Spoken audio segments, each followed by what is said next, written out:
ನಮ್ಗೆ ನಾವು ಅಬ್ಸರ್ವ್ ಮಾಡಿದ್ವಿ ಧನ್ವೀರ್ ಅವ್ರೆ, ನಮ್ಗೆ ಯಾಕಂದ್ರೆ ನಾವು ತುಂಬಾ ಫಾಲೋ ಅಪ್ ಮಾಡ್ತಾನೆ ಇದ್ವಿ. ಎಲ್ಲಿ ಏನು ನಾವು ಗಮನಿಸ್ದಂಗೆ ಇವತ್ತು ಇಲ್ಲಿರ್ತೀರಿ, ಇಮಿಡಿಯೇಟ್ ನೀವು ಇನ್ನೊಂದ್ ಕಡೆ ಟ್ರಾವೆಲ್, ಊಟ ಇಲ್ಲ, ನಿದ್ದೆ ಇಲ್ಲ.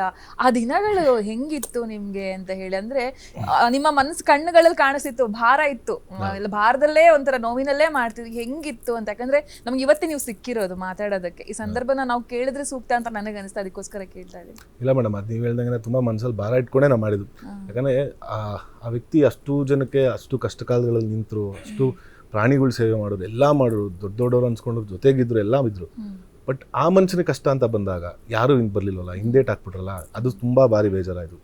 ಅದೇ ಅವಾಗಲೇ ಹೇಳ್ತಿದ್ದಾನೆ, ಅದನ್ನೇ ಏನು ಎಲ್ಲರ ಜೀವನದಲ್ಲೂ ಬಂದೇ ಬರುತ್ತೆ, ಕೆಟ್ಟಗಳಿಗೆ ಏನಾದ್ರು ಬಂದೇ ಬರುತ್ತೆ. ಸೊ ಅಮ್ಮ ಹೇಳ್ದಂಗೆ ಇಟ್ಸ್ ಇನ್ ಜುಡಿಷಿಯಲ್ ಕಸ್ಟಡಿ, ಅದಕ್ಕೆ ಕೋರ್ಟ್ ಇದೆ, ನ್ಯಾಯಾಲಯ ಇದೆ ತೀರ್ಮಾನ ಮಾಡೋಕ್ಕೆ. ಇವರೇ ತೀರ್ಮಾನ ಮಾಡ್ಕೊಂಡು ಇವರೇ ಹಿಂಸರ್ಬಿಟ್ರೆ, ಸೊ ನಿಮಗೆ ಕಷ್ಟ ಅಂತ ಇದ್ದಾಗ ಆ ವ್ಯಕ್ತಿನ ಯಾಕೆ ಮರಿತೀರಾ? ನೀವು ಕಷ್ಟ ಅಂತ ಹೋಗಿ ಕೇಳಿದಾಗ ಮುಂದೆ ಯೋಚನೆ ಮಾಡಿದ್ರೆ ಮುಂದೆ ಬರ್ತಾರಲ್ಲ, ಅವತ್ತು ಯಾಕೆ ಮಾಡ್ತೀರಿ ನೀವು ಇದನ್ನೆಲ್ಲ? ಸೊ ಅದನ್ನೆಲ್ಲ ನೋಡಿದಾಗ ತುಂಬ ಹಿಂಸೆ ಆಗ್ತಿದ್ದು. ಬಟ್ ಇರಲಿ, ಪರವಾಗಿಲ್ಲ, ಅವ್ರ ತನಕ ಅವರು ಅಂದರೆ ನಮ್ಮ ಥರ ನಾವು ಯಾವತ್ತೂ ಬಿಟ್ಕೊಡ್ಬಾರ್ದಲ್ಲ ಮೇಡಮ್. ನಾವಿರೋದು ಇದೇ ರೀತಿ, ಏನಾಗುತ್ತೆ ನೋಡೋಣ, ಪಾಪ ಅವರಷ್ಟು ಮಾಡಿದ್ದಾರೆ ನಮಗೆ, ಸರಿ ಅಂದ್ಬಿಟ್ಟು ಅದಕ್ಕೆ ನಾವು ಅಕ್ಕನ ಜೊತೆ ಪ್ರತಿಯೊಂದು ಸಿಚುವೇಶನಲ್ಲೂ.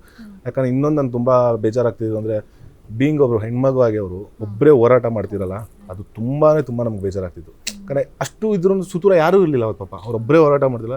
ನಡ್ರಕ್ಕಾಯ್ತು, ನಾವು ಎತ್ತಿರ ಜೊತೆಲಿ ನೀವು ಏನು ಬೇಕು, ಅವರೇನು ನಮಗೆ ಫೈನಾನ್ಷಿಯಲಿ ಆಗಲಿ ಇನ್ನೊಂದು ಮಾಡಿ ಅದು ಮಾಡಿ ಯಾವತ್ತೂ ಕೇಳೋವಂಥ ಸ್ಥಿತಿನೂ ಭಗವಂತ ಅವ್ರು ಕೊಟ್ಟಿಲ್ಲ.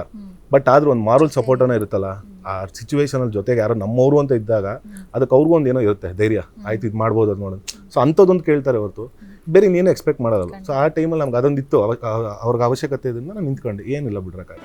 ಜಿ ಕನ್ನಡ ನ್ಯೂಸ್ ಈಗ ನಿಮ್ಮ ಮನೆಯಲ್ಲೇ ನೋಡಿ, ಎಲ್ಲ ಕೇಬಲ್ಗಳಲ್ಲಿ ಈಗ ಲಭ್ಯ.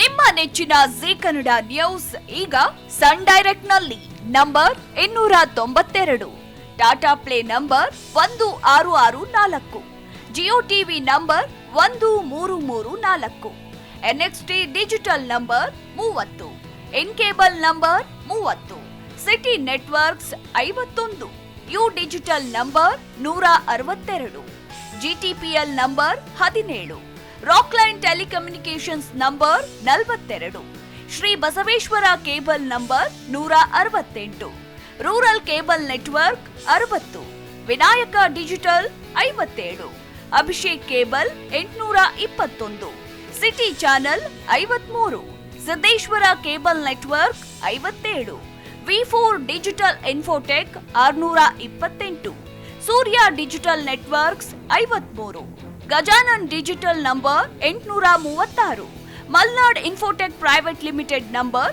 56, metrocast number 830, victory digital number 167ರಲ್ಲಿ ನೋಡಿ ಆನಂದಿಸಿ.